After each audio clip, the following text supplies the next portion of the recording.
Greetings, everybody. Peter Maravellis here on behalf of City Lights booksellers and publishers and the City Lights Foundation. I'd like to welcome you to City Lights Live, the virtual reading series that follows in the footsteps of our in-store calendar. We continue to feature the works of authors we know and love through readings, discussions, and forums moving into the summer season. As always, we are beaming to you from the unceded ancestral grounds of the Ramaytush Ohlone peoples, also known as the San Francisco Bay Area. We'd like to take this moment to acknowledge those who have come before us as stewards of the land and give an offering of respect. Tonight on City Lights Live, we're celebrating the publication of a new book, Red Valkyries, Feminist Lessons from 5 Revolutionary Women by Kristen Ghodsee. It is published by our friends over at Verso Books. Kristen Ghodsee is an award-winning professor of Russian, Eastern European Studies and a member of the graduate group in anthropology at the University of Pennsylvania. Her articles and essays have been translated into over 25 languages and have appeared in such diverse publications as Dissent, Foreign Affairs, Jacobin, The Baffler, and the New York Times, amongst others.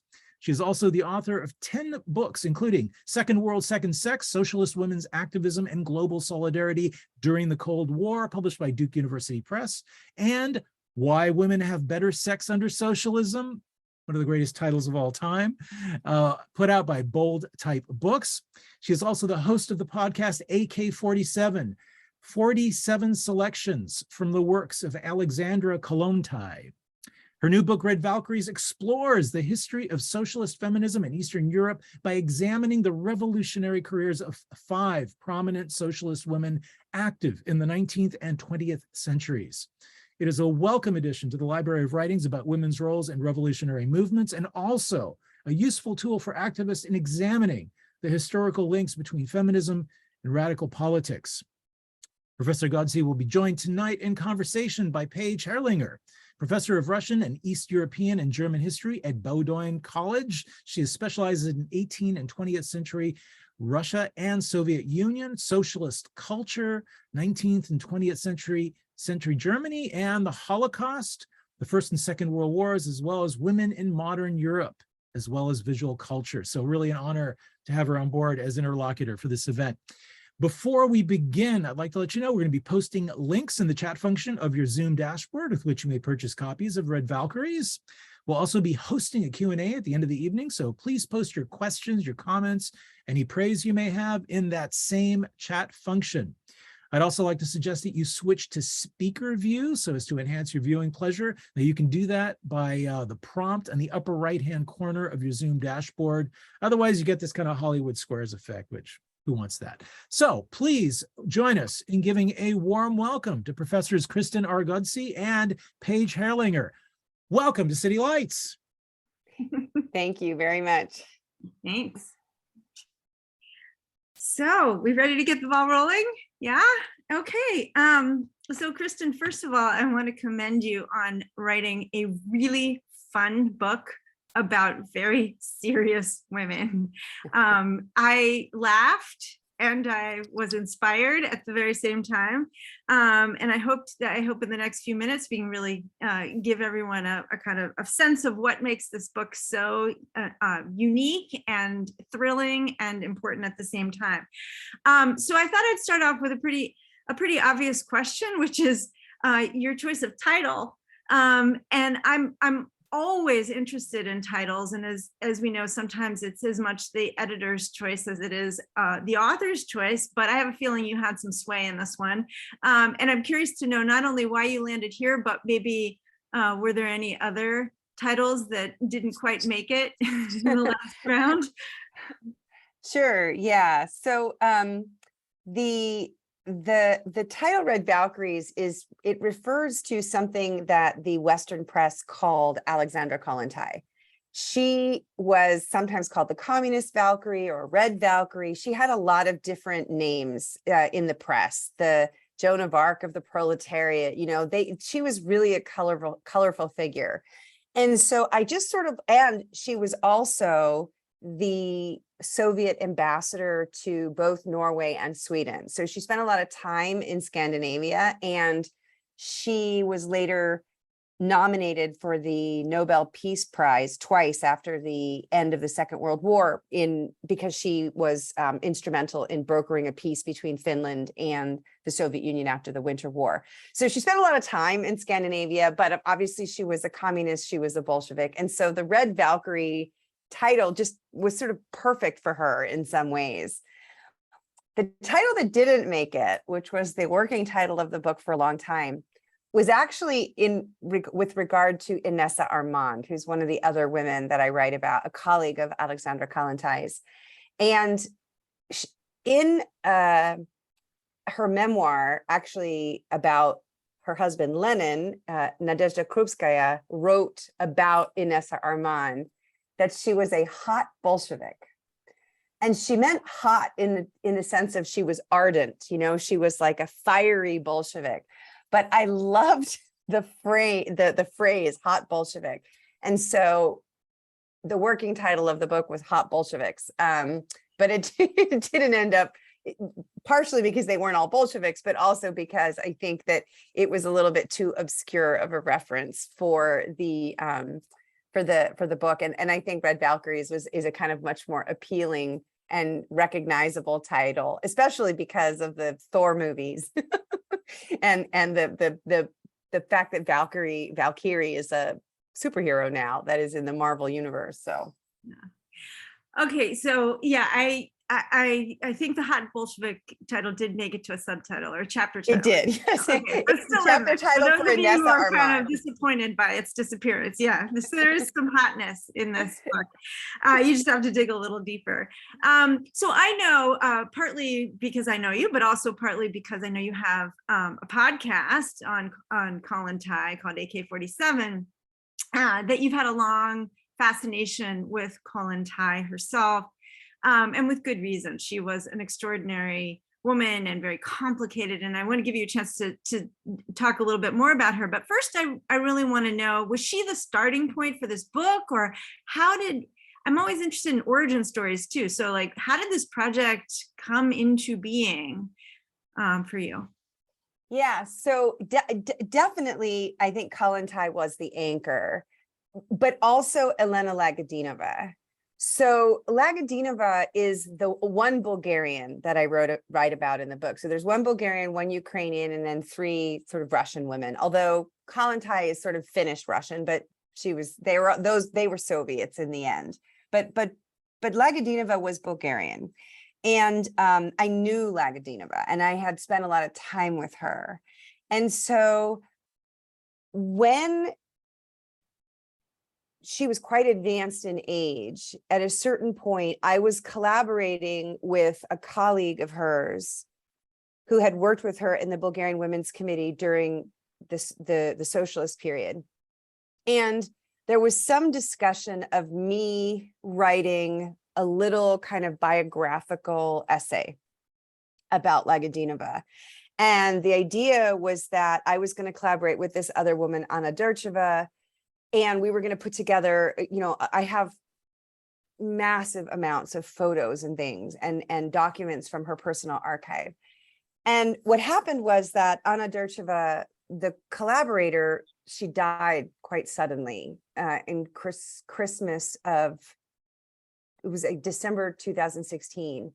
And then Lagadinova died suddenly in October 2017. So the project kind of just disappeared, like it evaporated, and things just kind of got a little crazy. And at the same time, I was teaching Kollontai, and I started the podcast in January 2019. And so I had these sort of women's lives, these stories kind of circling around in my head, and kind of, weird bookends of like the beginning of East European state socialism and the end of East European state socialism. Kollontai is really at the beginning and Lagadinova was at the end.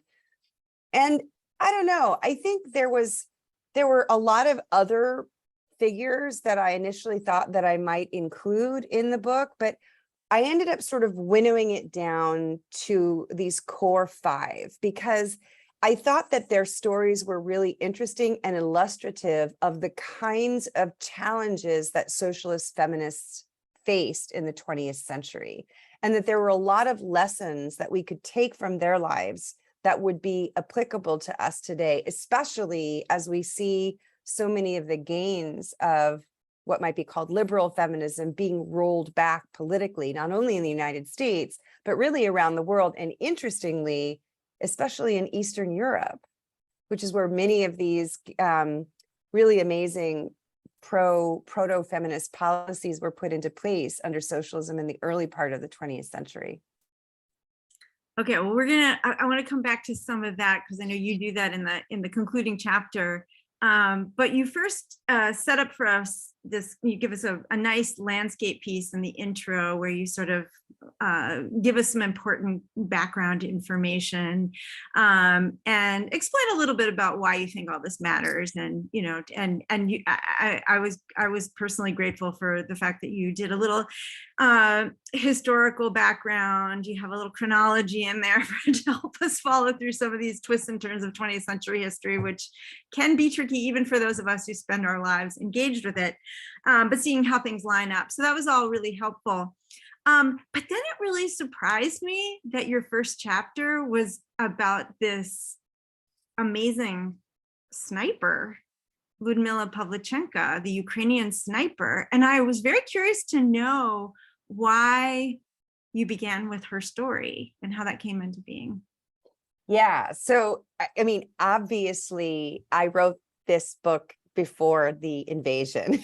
So I had no idea what was going to happen. But Pavlichenko is a fascinating character. And initially, when I was writing the book, I thought that the chapters would be chronological. So I would start with the earliest or maybe start with Kollontai and then work my way.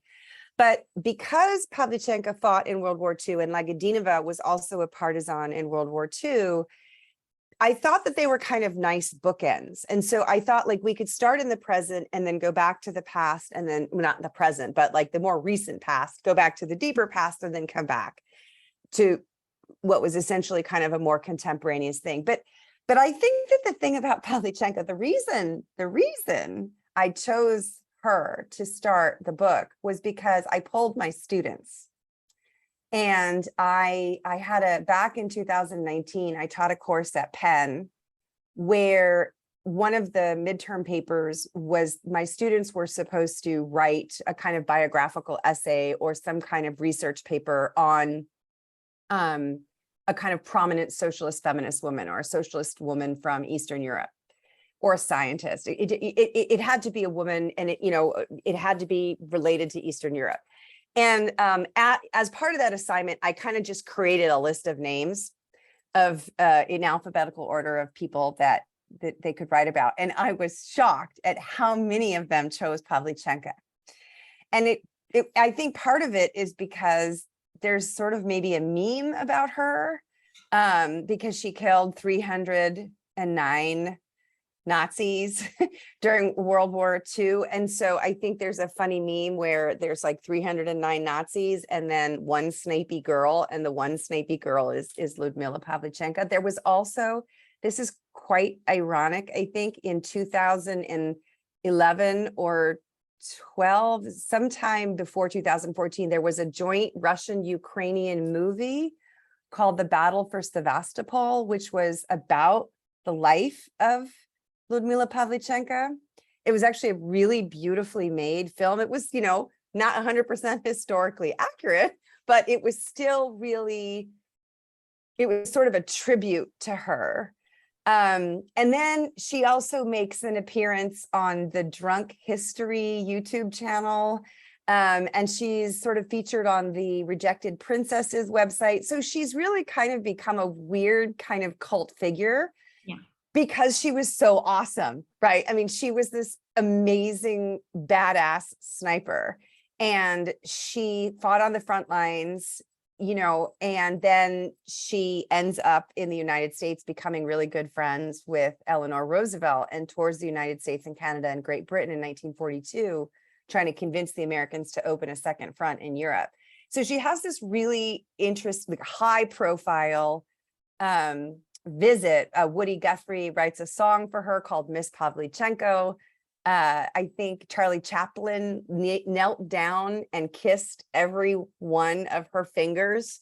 And she went to Charlie Chaplin's house, and actually he gave her a private screening of The Great Dictator. So she had this really kind of amazing tour.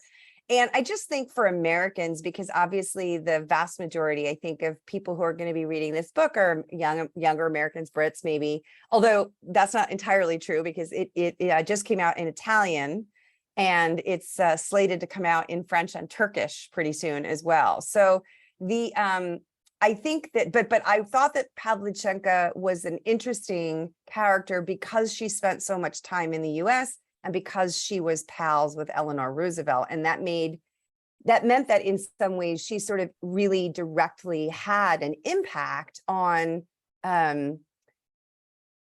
women's issues in the United States, because of course, Eleanor Roosevelt is appointed by John F. Kennedy to lead the first presidential commission on the status of women. And I think that's really significant, because she obviously had this close relationship with Pavlichenko in 1942. And then 20 years later, she's really on the kind of first real federal level commission that looks at women's rights in the United States. Yeah, I mean, the line was not a direct one, right? I mean, with the emergence of the Cold War shortly after the end of the war, someone like Pavlichenko, I mean, that the possibility of a young socialist woman coming and impacting American politics would seem pretty remote. And it actually was kind of remote even at the time, right? She was sent over with a almost impossible mission, right? Which is to convince sort of the American public, in part by shaming American men with her prowess as a sniperess, to open a second front against the Nazis, right? Can you talk a little bit more about the reception that she got when she was in the US, though? Because that's one of the funniest parts, I think, of the entire book. Yeah. So this young woman, she's like 26 when she comes to the United States. She's been wounded 3 times on the front lines, and she's got official confirmed kills, 309. That's there's some debate about the number, but that's what the official record is. So she comes to the United States with 2 other young Soviet, one's a soldier, one's a youth leader, and they are in Washington, D.C. to attend an international youth congress. And they actually stay at the White House with the Roosevelts. But the press has a field day with Pavlichenko because she's a woman and she's killed all these Nazis, right? So they ask her the most impertinent questions. They ask her whether or not she powders her nose, whether she wears makeup when she's on the front lines, right? And she sort of says, well, there's no rule against it, but when the bombs are being dropped on you, the last thing that you're worried about is your shiny nose, They ask her about her underwear, whether or not she wears silk underwear under her uniform. They tell her that her uniform makes her look fat. They and does she mind that her uniform makes her look fat? And she's got so much poise that she turns around, and this is like a big group of journalists, many of them men, and she says, look, this is the uniform of the Red Army. This is like, I have these medals that I earned. The blood of my comrades is on this uniform. The last thing I care about is whether or not it makes me look fat. So she's really a shock for a lot of Americans. And the American press, I spent a lot of time reading all the contemporaneous reports because she toured all around the country with Eleanor Roosevelt. And there were everywhere she went, like the unions came out and they gave her raccoon coats. A firearms manufacturer gave her a special pistol engraved with the number 310 because they wanted her to kill one more with that pistol. But the press reports were always shocked that she was a woman. That they were always shocked that she was feminine, like she spoke in a feminine way. And they would ask her things like, what does it feel like when you kill a man, like you kill somebody. And she says, well, what does it feel like if you kill a poisonous snake?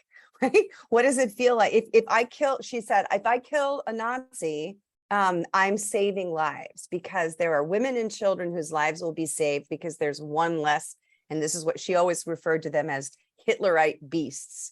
So she was incredibly fascinating. The American public was fascinated by her. I believe Lucky Strike offered her like $500,000 if they could put her picture on a Lucky Strike cigarette ad, which she did not agree to. There's a story that a widower in the a millionaire, very wealthy man, was so taken with her that he offered to marry her. I mean, she was like an enigma to the American public because they had never seen, I mean, this was a woman who had been in frontline combat, who had killed 309 men in cold blood. And I think that was, that was really very difficult for the American public to kind of square. But she was very charming and she was very well-spoken. And she had the First Lady of the United States beside her most of the time. So there was a lot of media attention and a lot of sort of hand-wringing in, some of the women's columns. They were like, well, she has a really nice complexion. How does she do that? It's because she eats a lot of carrots. Like the things that they would write about her were really bizarre. But then there were some people who were very critical of her, like saying that she was unwomanly, right? That she wasn't a real woman because a real woman wouldn't have to fight on the front lines. So I think that it was a shock for a lot of Americans when she was touring, because they just couldn't imagine that some young woman, 26-year-old, would have the kind of illustrious career that she had. Yeah, it's interesting. I mean, that tension between her kind of broader appeal because of her femininity, and that the contrast between her femininity and her actions as a soldier. And by the way, she was, of course, one of tens of thousands of Soviet women who were doing the same thing, right? I mean, exactly. She was better than a lot of them, and she's a better shot, basically. But she was certainly not a standout in that way.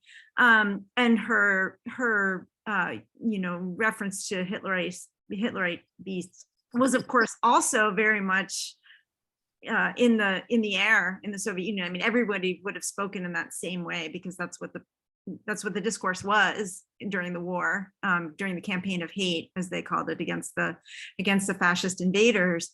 So she was very representative of of Soviet womanhood in the context of war. And it shows you the way in which she was, the distance between, say, the Soviet front and the American experience during the war is really visible through her in a way.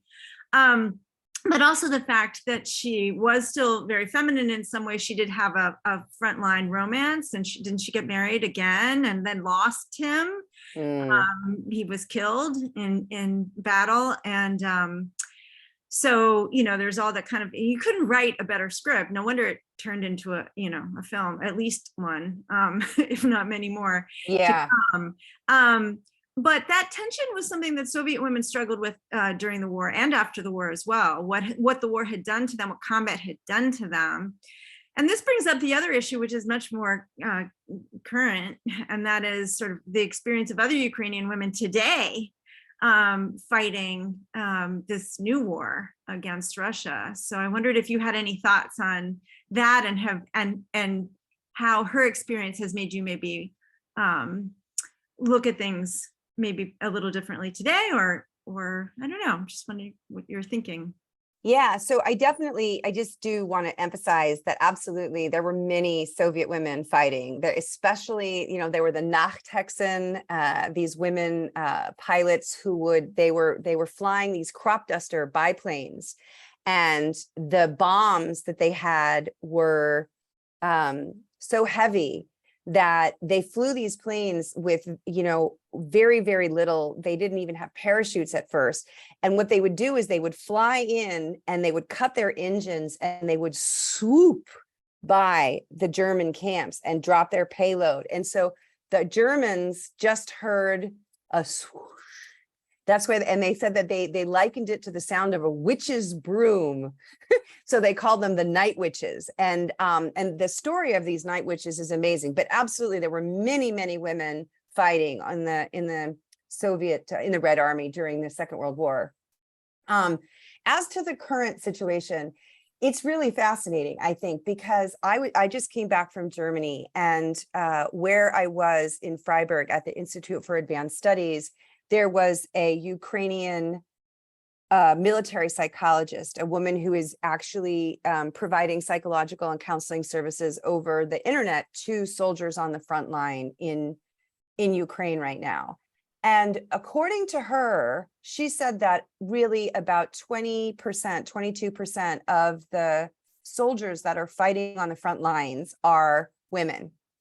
But those women account for about 90% of the calls to the psychological counseling services, not because they're necessarily more in need of counseling. Everybody's in need of counseling, but the women are more likely to call. And I think that one of the things which is interesting is the fact that there were some brief mentions of these women that were fighting at the very early part of the invasion in February and maybe March.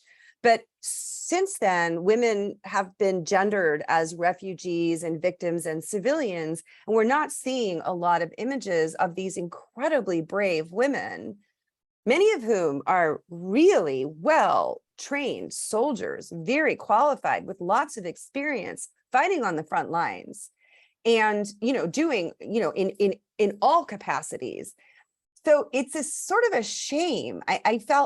One of the things that I felt like is that the reason that we know so much about Pavlichenko is because the Soviets kind of used her as a propaganda tool, especially after she went to the United States.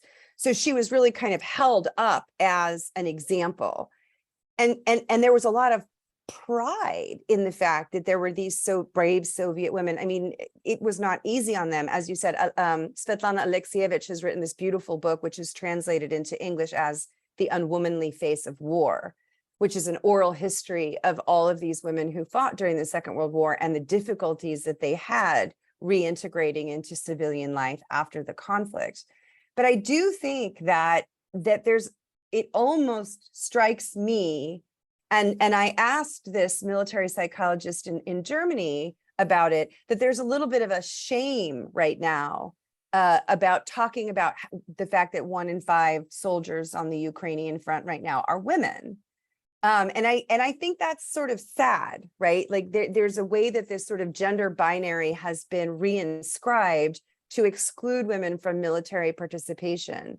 Whereas, as you know, there's a wonderful book by our colleague, Anna Krylova, Soviet Women in Combat, which talks precisely about how, even though there was a gender binary during the Soviet times, that the feminine part of that binary included military action and the ability to defend one's homeland as something that is appropriate for women to do. And I think that Pavlichenko as a character really embodies that ideal really beautifully. Yeah, I agree. So the book starts off with this very strong portrait of Pavlichenko, who, as I think you told me also, was once mistaken for a man because her name is a neutral sounding name. So that's interesting in itself. That's right. So in Russia, right, I mean, her maiden name was Belova, and her father would have been Belov.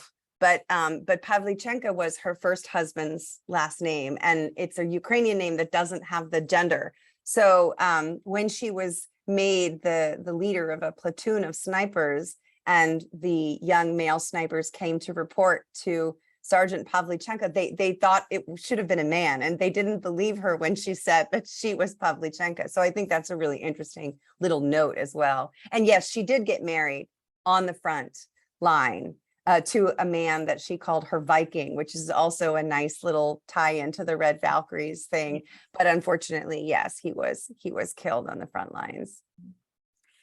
So after we're introduced to Pavlichenko, you then cover these 3 women who actually were quite 3 Bolshevik women who were quite closely related in many ways, some personal ways as well as ideological ways. Kollontai, Inessa Armand, who you already mentioned, and Nadezhda Krupskaya, always otherwise known as Lenin's wife, right?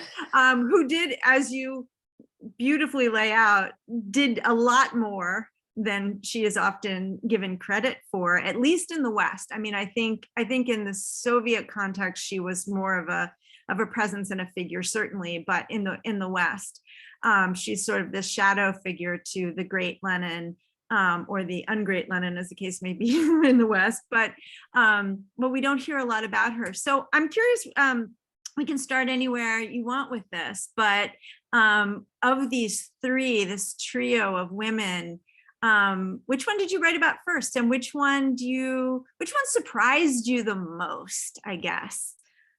Yeah, so I think probably the one that surprised me the most was Krupskaya, because again, she often, as you said, gets kind of painted into the background as Lenin's wife, but also, she was the deputy minister of education under Lunacharsky. And so she's always sort of in the background. She's incredibly important. She's like the founder of Soviet librarianship. She was incredibly influential in designing Soviet pedagogy. She was also really influential in creating like the pioneers and the Komsomol and these youth organizations. She was a really profoundly influential figure, both before and after 1917, but she was really self-effacing. And the only thing that you learn about her is sort of indirectly when you're reading her reminiscences of Lenin. So there are bits about what she was doing and what she was thinking, but it's always with regard to sort of preserving the memory. Or when Inessa Armand died, she was very close with Armand. She wrote kind of put together a collection of essays and wrote a little introduction. So she was really good at tending to other people, and not really very good at talking about herself. Kollontai was really good at talking about herself. She wrote a lot of, she had a very early autobiography, and then she has volumes and volumes and volumes of memoirs before she died. And she was by far the most prominent and very prolific in terms of writing. Krupskaya is a much sadder kind of figure. She was really hounded by Stalin in her later life. She had a very difficult, very difficult personal circumstances after Lenin died. She disliked Stalin immensely. And so she was the one who really surprised me, because I kind of thought of her as sort of like a shrinking violet librarian, on the kind of in the background. But but at the same time, you hit it on the head when you talked about her appreciation of how important pedagogy was, and how important education was, and how important youth was to the whole revolutionary project, right? More than, I think, even more than someone, like Lunacharsky, who was officially the minister of what they called enlightenment, right? Or education. She appreciated not only that education was an important political tool, which all the Bolsheviks got, but just how important it was to shape a whole new world through these children, right? And not just with like very kind of short-term political ends in mind, but really thinking through, what did a human being need to be effective in the world, and what are the resources that they need, and like really down to which was interesting because she didn't herself have any children, and she was isolated, and like as Lenin was, from kind of real life in a lot of ways, because they had been political exiles on numerous occasions. And so she must have had a really good instinctual sense about some of these things that she was, pushing for.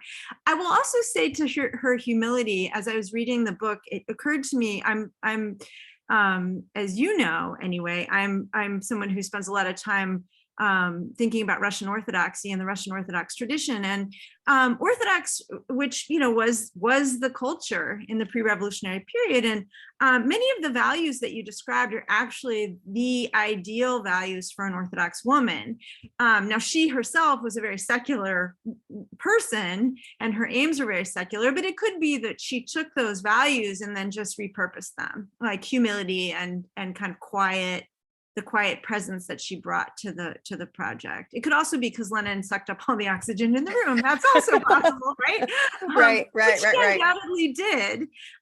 You get the sense that Lenin couldn't have found a Band-Aid if he needed it, right? I mean, she did everything to take care of him. But that also giving of yourself in that way to not only to the cause, but to the people in the cause was part of the revolutionary woman's role. Right. And she also, I think she was very religious in her youth. Before she became a Marxist, she was religious. She also had a long period as a Tolstoyan, and she really idealized Tolstoy.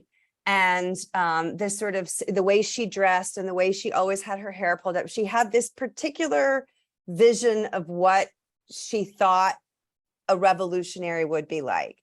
The other thing about her, which I think is really important and very few people realize, is that she wrote an incredibly important pamphlet called The Woman Worker very early on, before Kollontai and Armand were writing, their articles and stuff.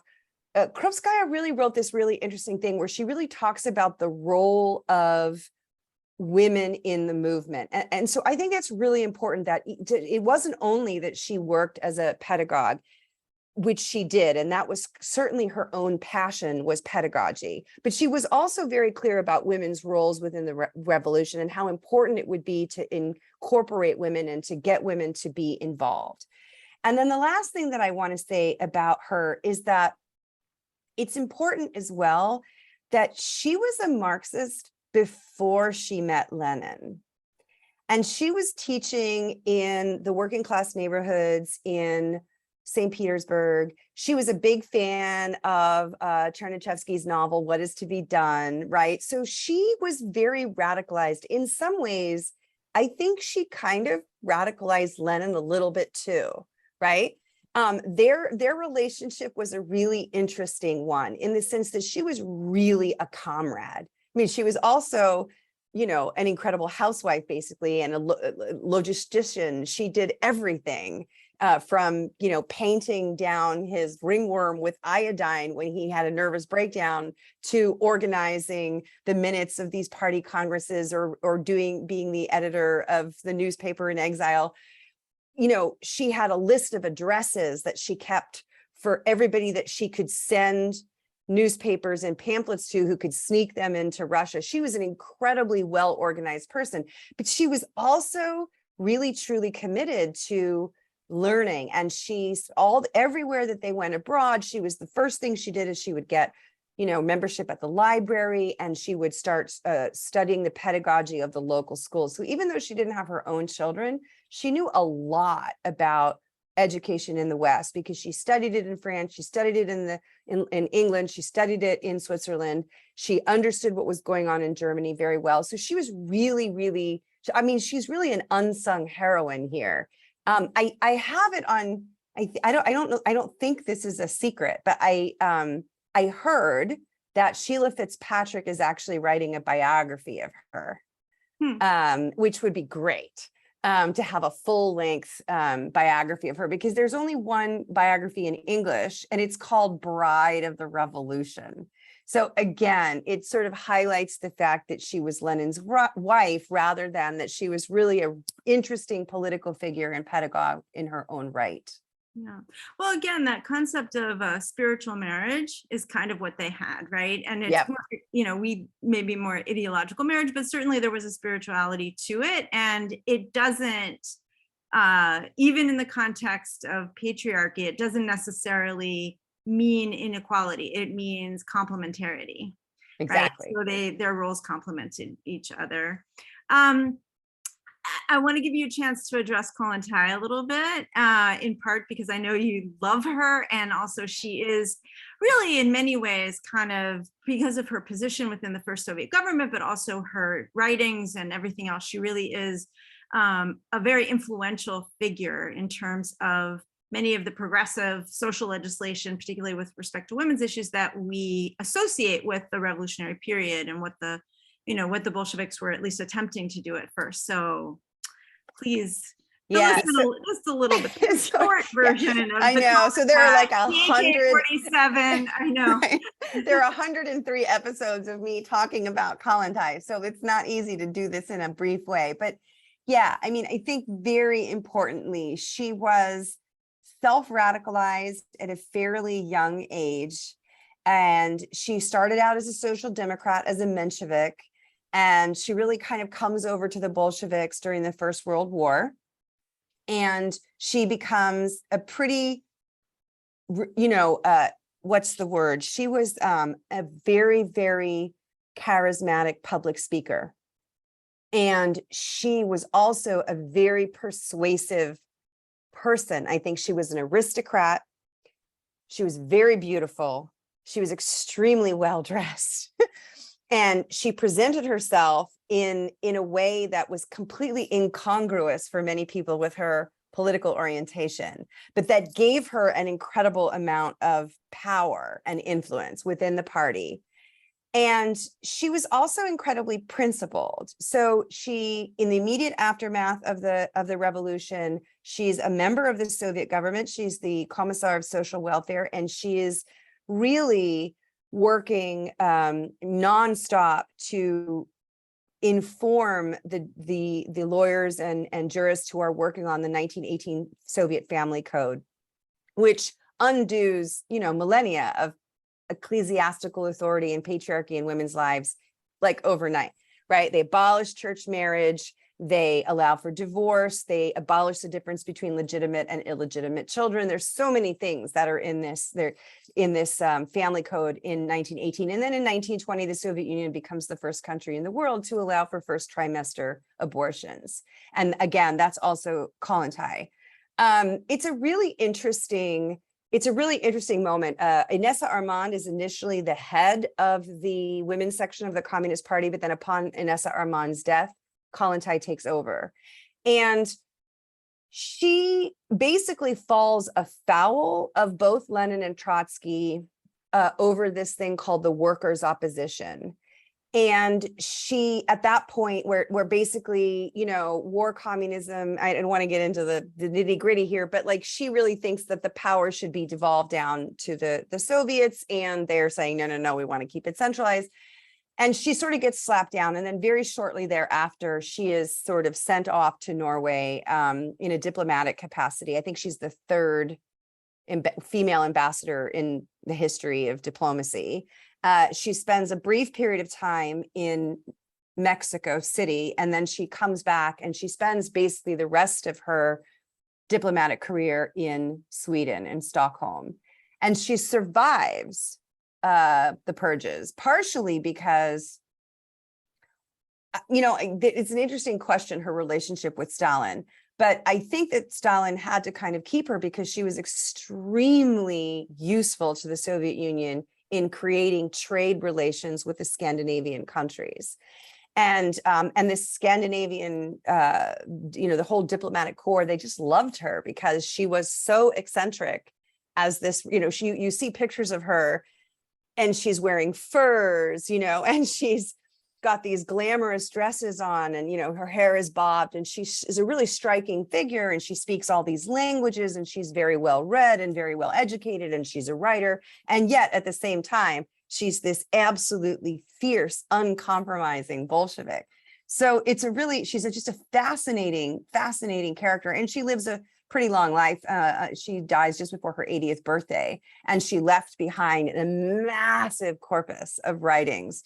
So of all of the women that I write about, Kollontai is the one, I think, about whom we have the most primary material. Not that we'll be getting at it anytime soon, but she was a really good protector of her own legacy. Let's just put it that way. And so we have a lot of information, not only about what she did, but also her inner thoughts and her relationships with others, lots of letters. You know, there were a couple of biographies that have been written about her. There was one written about her by a woman, a Spanish woman who was a colleague of hers from Republican Spain. So she's just a really fascinating. I mean, like I said, I could talk about her until the cows come home. For Because she's 103 episodes? 103 episodes. Someone has asked in the chat whether or not you deal with any of her fictional works, either on the podcast or in the book. Yes, so I don't talk about her fictional work as much in the book. I mention it on the podcast. I do read some of her more important short stories. And there are two in particular that got her in a whole world of trouble. And then she did have some longer pieces. The thing about Kollontai's fiction, which again, I think you have to understand the context within which it was written. So she was very much a kind of theoretical writer. And then she would write sort of pamphlets and she would write articles for the newspaper. And you can really see a difference in her rhetorical style. But Kollontai was also very smart, and she understood that a lot of women at the end of the day, you know, after they come home from the work, the last thing that they want to do is read a bunch of political propaganda, right? They want to read stories. So she wrote these fictional stories, and she had a theory of fiction about the new woman. She was a really incredibly well-read person who understood a lot about the structure of literature and what literature could and couldn't do. But I think some of her fiction is really sometimes a little basic. And it's basic because she's trying to appeal to a broad mass of Soviet working women. And so it doesn't age as well as some of her more kind of political writings have aged, because they're very sort of context specific. Some of them are still really fun to discuss with students because they're really fascinating. You know, the one of the three generations is the one that I'm thinking of that she got into a whole lot of trouble. She also wrote like a weird science fiction short story called Soon in 50 years time, where she was imagining what the Soviet Union would be like in 1970. And like money would only exist in museums, and things like profit and capital would be historical vocabulary that people had to study in school. So she was a really creative person. But some of the things, there was one thing in particular, it was a novella that I tried to read, and it didn't work out partially because I try to keep the podcast episodes under 20 minutes. So I had to break it up. It became like this crazy serial thing. So the pieces that I read of hers are necessarily either abridged or shortened or shorter ones. Well, you kind of give us a good segue. I don't want to skip over Armand too much, and feel free to go back. But really, the figure of Elena Lagadinova is pretty extraordinary too. And I want to make sure we have enough time to address her story. And maybe along with that, I should say that the final chapter of the book is after you give the 5 portraits of these different women, you sort of think more to the present and the takeaways that you want your reader to have from these life stories. And I found that part really extraordinary as well. And I found that a lot of what you were highlighting, although each of the points that you highlight, and you give nine takeaways essentially, relate to all the women. Lagadinova in some ways seems to inspire more than the others, at least as far as I could tell, partly because of who she was and what she did. And so and your own relationship with her. So maybe in the interest of time, sort of thinking both about her story, but also what she taught you and the way that she helped you see things in a different way, because I think that really is also very interesting. Yeah, definitely. I mean, she was an incredibly important person in my life. You know, she was born in 1930, and she was the youngest female partisan fighting against the Nazi allied government in Bulgaria. So she was 11 when she started, and then helping the partisans. And then at 14, the gendarmerie burned down her house, and she ran up into the mountains to be with her father and brothers. And so she had this kind of she started out you know, as this young kid, they called her the Amazon, and she was this sort of national hero. And then she sort of went off and did a PhD in agrobiology, and she became a geneticist, and she worked, you know, doing hybrid seeds for a couple, like 13 years or something like that.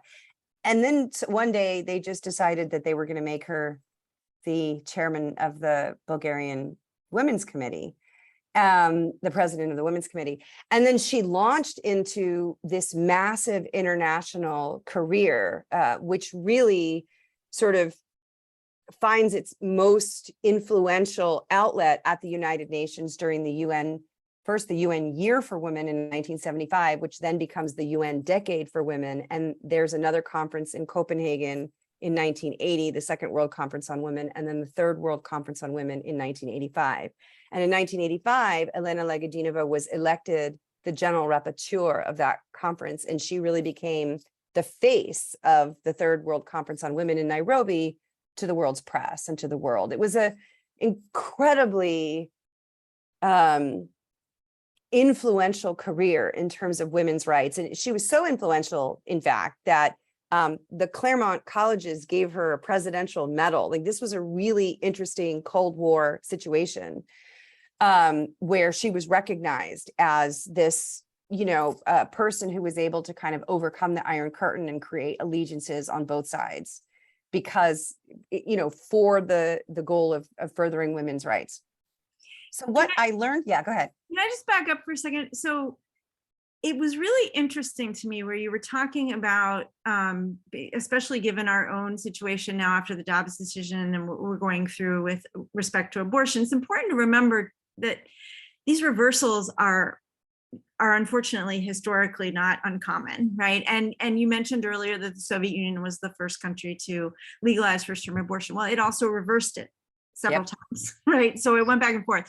But you also give the example of, I think, Romania, the concern was over the demographic crisis after the war and the post-war years, and that Bulgaria was worried about the same thing.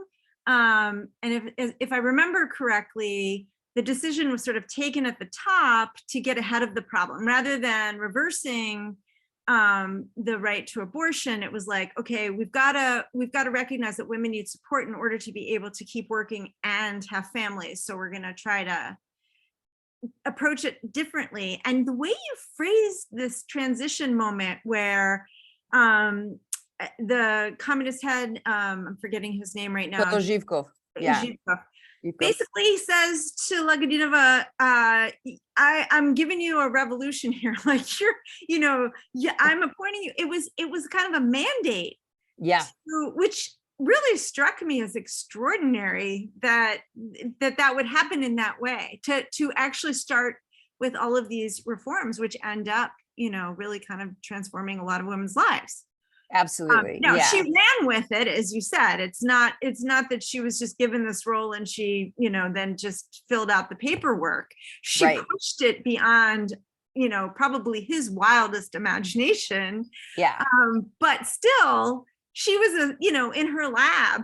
And then he kind of pulls her out and says, do this thing, which I just found, you'd never see anything like that in the world we live. And, a lab person especially, but being pulled out and asked to do this work, but it was just extraordinary.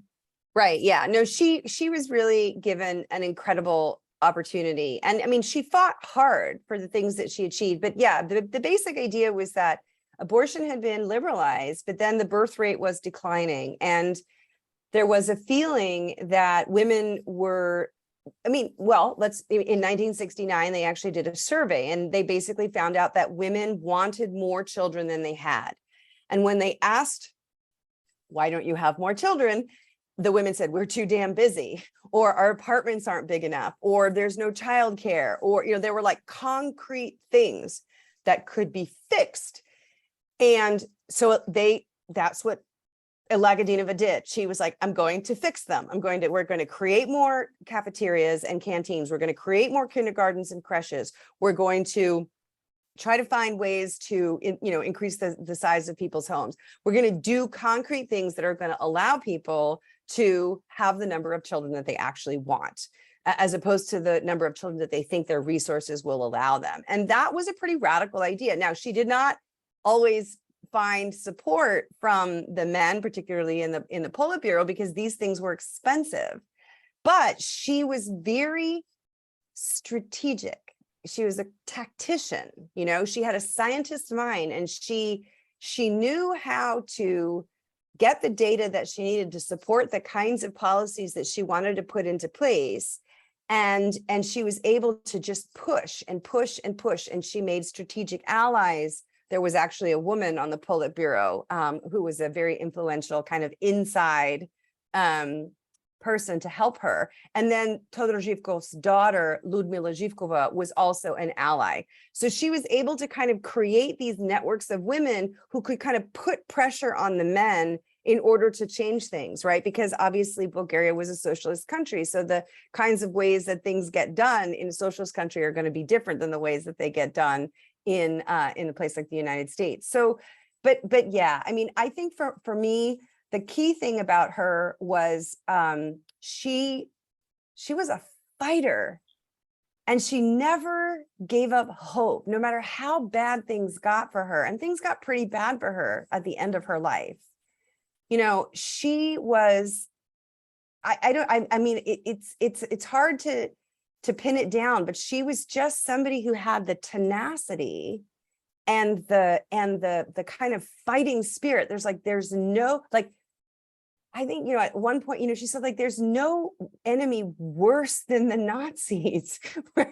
Like, there's nothing in the world right now that is worse than that. So we beat them, we can beat anything, was sort of her feeling, right? And I think that's something that I don't think about very often, right? Because World War II just seems, that perspective, like, you know, at that moment in time, you know, the German war machine and the German occupation of Europe, and how deep they were in the Soviet Union. I mean, you know better than anybody. For anybody living in Europe in during that time, it must have felt so hopeless, right? And so soul-crushingly bleak to live that. And yet there were these people, especially the partisans, right, at great risk to themselves, getting up every day and fighting. You know, it didn't matter what, you know, whether you were blowing up a cheese factory or, you know, sabotaging a train or sniping some, you know, German, you know, because Ludmila Pavlichenko was actually also a counter sniper. They fought and they won. And I think that for me, like, knowing somebody like that and being able to just listen to her, you know, because I'm moaning about Trump, or I'm moaning about, you know, some horrible thing that's going on in the United States. At one point you said to her, you were really upset, and you said, I think I'm going to move to New Zealand. And she's like, no, stay and fight. Like, she told you to your face. She called you out. She called me out. But here's the other thing that I thought was really interesting about her. I mean, given her experience as a child in this incredibly difficult war, and the post-war period wasn't very sweet either, right? It wasn't over quickly. I mean, the war ended, but there was a lot to be done to rebuild things afterwards. She still believed in people's better sides, and she talked to, you quote her as saying, you really need to appeal to people's hearts, you know, not just their heads, because that's where ideology lies and takes over, but to their hearts and connect with people. And so she must have been a real people person, I would guess. Is that your impression? Absolutely. And, you know, we should start taking some questions, but I do want to say, I want to give a shout out to City Lights Books, because back in 2015, the first book I wrote about Lagadinova was this book called The Left Side of History, which is about her time as a partisan.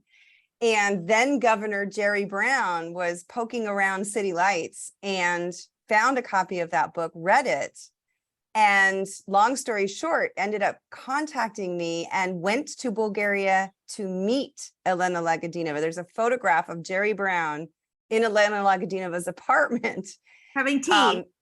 Yeah, drinking tea, yes, together. And yeah, I mean, here's the thing, right? So this is the sitting governor of California sitting with this, little, by this point, she's like 83, 82, 83. And she connected to him. Her English wasn't that great.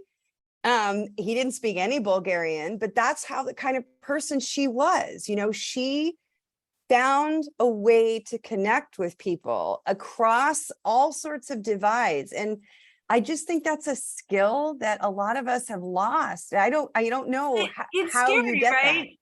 Well, because in her world, right, and before social media, before we were all physically distant, and our idea, I mean, people share their ideas now, but they don't have tea as much as they used to, where you'd sit in a room, and even with people that you didn't necessarily agree with, but because you were sharing tea, you kind of had to try in a way that you don't, right, online.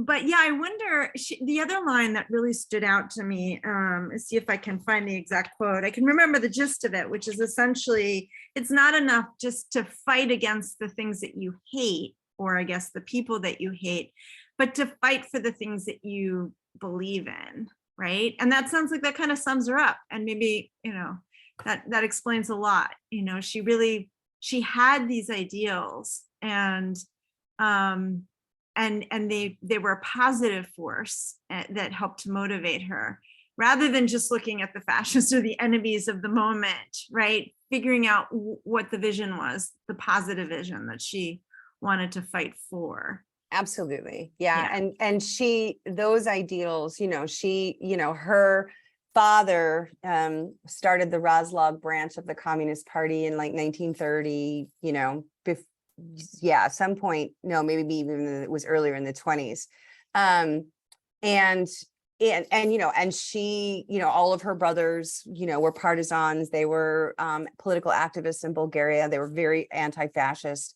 And, she came into her politics really young, and those ideals stayed with her entire life. And she, sometimes I felt like, especially in the 90s, when things got really bad and she was living alone in this really cold apartment, she was warmed by her belief in her ideals. That's what kept her going. And in the end, I think, she was an incredible force. And it was, for me, especially very on a personal level, it gave me a kind of strength and perspective that I never had before. And that's why I really wanted her to be in this book. Even though she's a little bit of an outlier, I thought it was really important to include her. I thought it works really well, though. I mean, I think her story, she is a product of a lot of the the efforts of the women before her. They're sort of the wind that creates the world that she lives in, and yet it's imperfect, and she sees that, and she keeps going,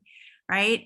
But that's part about her being cold in her apartment is really, it's heartbreaking, because it's not just the economic struggles of the 1990s after the fall of the wall and all of that. It's not just that. It's about the political wind shifting and her suddenly being on the outside, simply because she had been, part of the socialist project, and that was now passé. And so suddenly, I mean, it's not only after that. I mean, it's even before then, when she becomes powerful within her own her own socialist world. There's still people who are suspicious of her, right? And isn't she hounded? She's followed. I mean, anybody with power was suspect. Yeah. And so there's that. And then after 1989, when things shift, then she just becomes a has-been, right? Rather than somebody with some really important ideas that actually still needs to be listened to, right? Right. It's just very sad. Very sad. I'm sure she was as happy to meet you as you were to meet her, honestly. But you had to use your connections to get to her, right? Because your family connections, because right. she was suspicious of you too at first, right? Definitely. Yeah. So we can certainly take questions from the audience at any point now. I do think it would be nice to hear a little bit about the final chapter, just because you throw out some really good thoughts there about your takeaways on this project. But I'd like to pause for just a minute and see. I don't see anything in the chat, but if anybody wants to stick anything up there, this would be a great time. Otherwise, if you want to try to raise your hand, I can try to acknowledge you.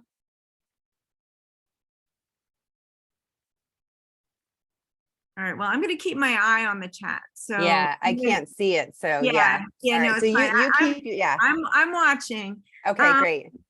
But so as I've mentioned, there are these 9 points that you throw out there, and we've kind of skirted around a few of them, but I think it'd be interesting to hear your take on each one. You start out with this idea of comradeship, and you mean mostly human comradeship here, although the book itself is dedicated to a canine comrade, your Yes. dog Daisy, which is a story in itself. And you didn't have to buy the book in order to get the whole story there. But Daisy was a basset hound, a very beloved basset hound. But no, comradeship. Do you want to expand on that one a little? Yeah, no, I mean, I just think that, we are, so the last chapter is an attempt to kind of pull out some threads, these 9 kind of key lessons that I think that we could learn from these 5 revolutionary women. And the key sort of theme that run through them is this idea that they were individuals, right? Obviously, and I'm telling their stories individually, but they were immersed in this much wider sense of political activism in a way that is very different. And I think, you mentioned it a little bit about social media and online and not sitting around and having tea, but I think that they, what we really need more than ever is lateral relationships, right? Strong lateral relationships with people with whom we can give energy and draw energy in this kind of virtuous cycle. One of the things that Krupskaya writes about in the Women Worker pamphlet, which is from very early on, I think it's like 1901, is she argues that people become radicalized in the struggle, right? And there's this, very famous book by Vivian Gornick, The Romance of American Communism. My colleague at Colby also wrote a beautiful book called Bastards of Utopia, which is about sort of social idealism after the collapse of communism in Croatia and Slovenia. And both of them really write about the affect of joining a movement, of being a part of something bigger than yourself, of having friends, of having romances, of being connected to people in this really strong lateral way. And that those comrades, and and Jody Dean has a wonderful book called Comrade, which is precisely kind of articulating a theoretical framework for what it means to be comrades to each other. Like, it's a word that's kind of got baggage associated with it, but what it literally is trying to name is this lateral relationship. And all of the women in the book were richly fed by a wide network of collaborators and friends and students and mentors and colleagues who helped them and supported them through some really difficult times. Obviously, they all lived very difficult lives. And I think that, probably more now more than ever after the pandemic, so many of our social relationships have been truncated, have been pruned because we've been so isolated from each other. And we need to find a way back to this broader sense of comradeship that I do think helps us all in the end, not only by, helping us get through the many, anxious situations that we face in the 21st century with the climate crisis and the war and the pandemic and everything that's going on. But more importantly, I also think that it's about creating a culture of, I don't know if culture is the right word. It's just a sense of connectivity that is not transactional, right? It's about, rather than you getting something, you participating in like something where the sum of the parts, you know what I mean? Like the whole is greater when people come together. I don't know how to articulate that. I try really hard in the book to find a way. I talk about confluential politics, right? The way, and I use this idea of rivers coming together, and you have all these tributaries, but then you get this massive river, which is so much more powerful than all the tributaries individually. That doesn't mean we should erase our differences. It doesn't mean that we shouldn't be mindful of power hierarchies and positionalities, but it does mean that we need to think of ways of connecting with people that creates power and strength for everybody within the network. Right. And then that kind of energy that comes from these, these tributaries merging and not seeing them as oppositional, but as actually, feeding off the energy and the knowledge and the experience of each other to really enact change. There are a couple questions in the chat. One is, did Emma Goldman cross paths with any of these women? Yes. So I have a whole podcast episode about Emma Goldman and Kollontai. So she also met Krupskaya, but Kollontai was the one that she had like an extended audience with. And initially, Goldman was sort of taken aback by Kollontai because she was in the Moscow hotel and she was wearing like a long black velvet dress and she had roses on her desk. And Goldman was just like, what is going on? Who is this woman, right? But then Emma Goldman happened to be in Moscow when Jack Reed died. And there was a kind of a impromptu funeral. And there was a woman named Angelica Balabanova who was supposed to give a kind of, a eulogy or say something over the grave and kind of froze up.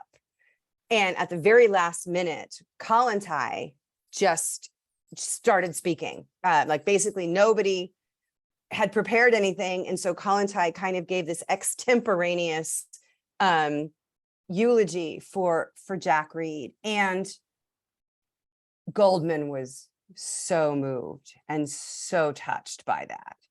And so that she completely changed her opinion of Kollontai afterwards. Now, of course, as you know, Goldman, soured on the Soviet Union pretty quickly, but she did have this fascinating meeting with Kollontai, and she writes about it in her memoirs. And it's really interesting that the contrast between her first impression of Kollontai as this sort of grande dame, and then being really profoundly moved and sort of deciding, wow, whatever my initial impression of her, this woman is like seriously a Bolshevik and seriously got her heart in the right place. So I wish I knew what Kollontai said over the grave, but somebody probably wrote about it somewhere. There are fragments of it. Balabanova wrote about it. There are fragments of it, but it must have been so amazing to just hear her. Yeah. Well, it goes back to that point about the heart and the connecting with people through the heart, but also the comrade idea, right? It's actually showing up and being with people, even if you don't think you really like them. Right. Let's see, there was another question. What role did vulnerability play in each woman's commitment?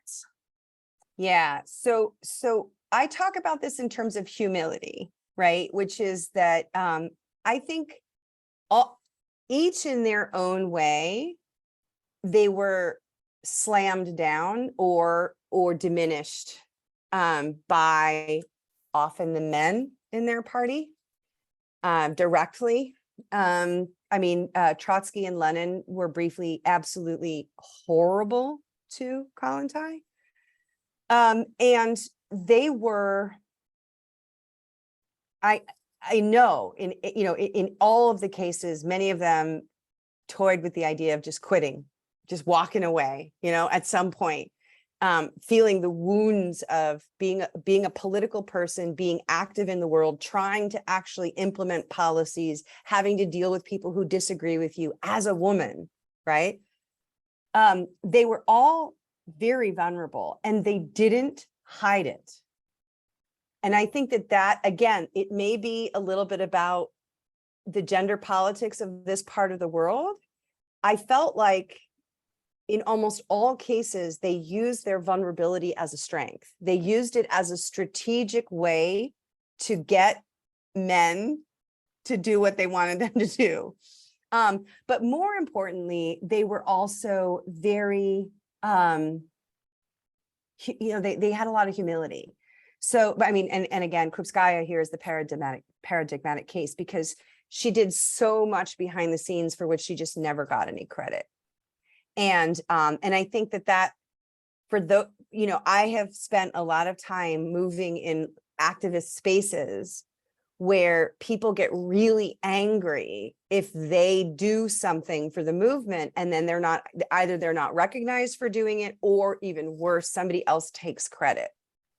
This is like the worst thing, people get really upset and they feel defeated and depleted and unvalued and invalidated. And that just creates resentment and it makes it really difficult to have an effective social movement. And so, I mean, I don't want to say that nobody should be trying to get credit for the very hard work that they're doing. But I do think that sometimes, right, this is again, the comradeship, you're contributing to a wider cause. Jodi Dean writes about this beautifully in her book. The vulnerability and the humility are really important parts of what it, I think, means to be, a Red Valkyrie for these 5 women, definitely. You also read about receptivity. Yeah. I think that's related. Yeah. Definitely. Yeah. I mean, I just think, especially all of them. Because I also talk about autodidacticism. They were all very well self-educated. They were voracious readers. And, one of the things that's really interesting when you read their personal papers is they're often talking about the books that they're reading, or they're often talking, Krupskaya was constantly teaching herself languages.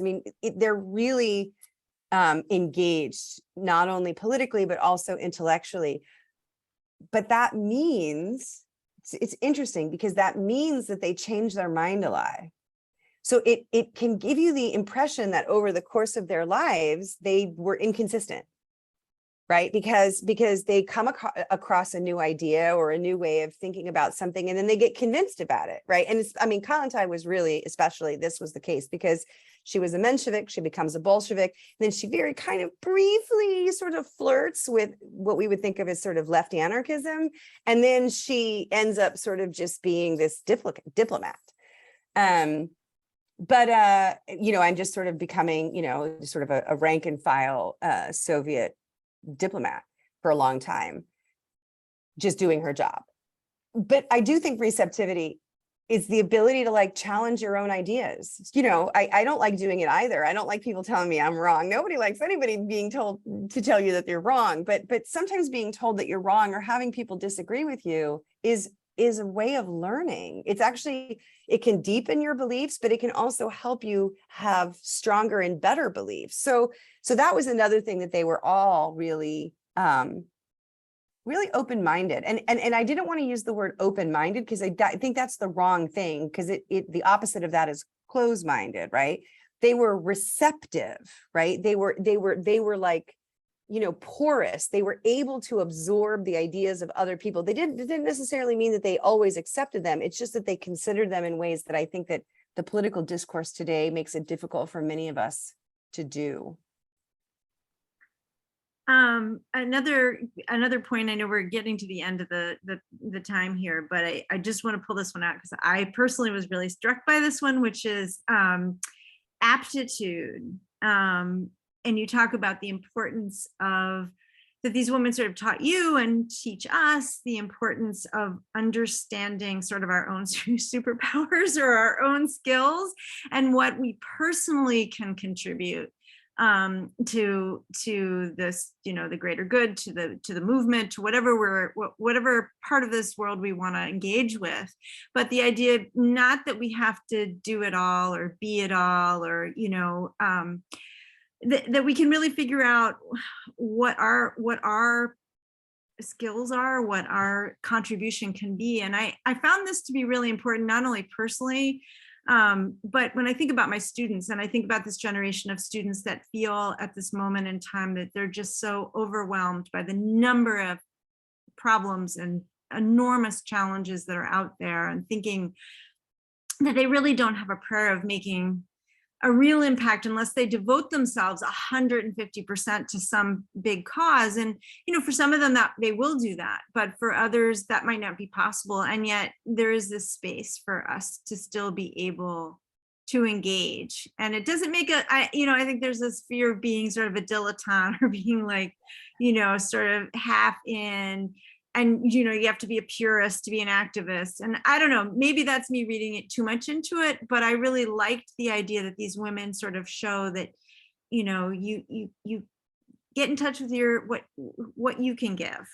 I like exactly that. No, and I definitely I was sort of speaking to the current political moment and to my students as well, because I do think, look,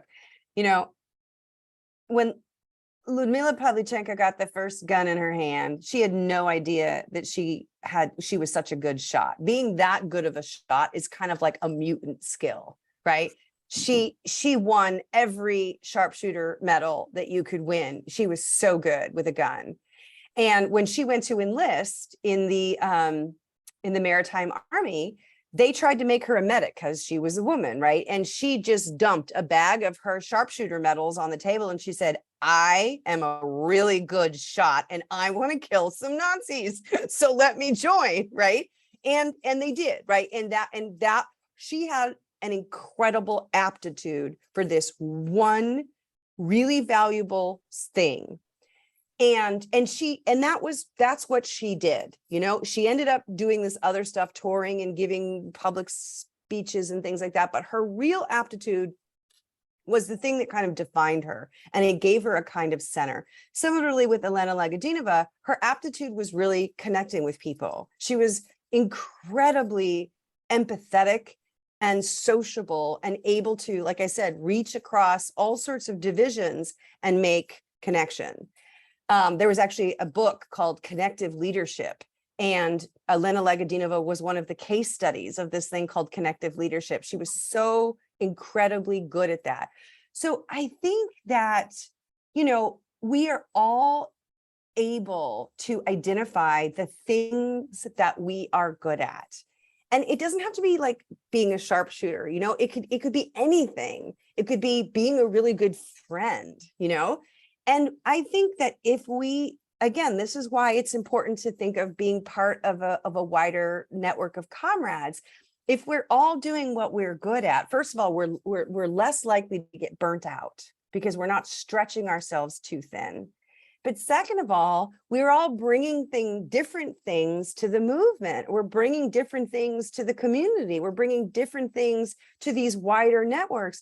And then we all complement each other in these really powerful ways. So I really think that this idea of trying to build these communities, right? And figuring out what you can contribute. We can't do everything. If we try to do everything, we will burn ourselves out. So I think that it's really important to know our limits and to identify and to be honest with ourselves. What are our aptitudes? And everybody's going to have different ones, and that's beautiful, and that's okay. Well, I think that is a great way to end this, but also to acknowledge your own aptitude for writing amazing books, and also I know teaching, because I've heard you in teaching in many different kinds of classrooms. So thank you so much for this book and for sharing it and your ideas with us. It's been really, really fun.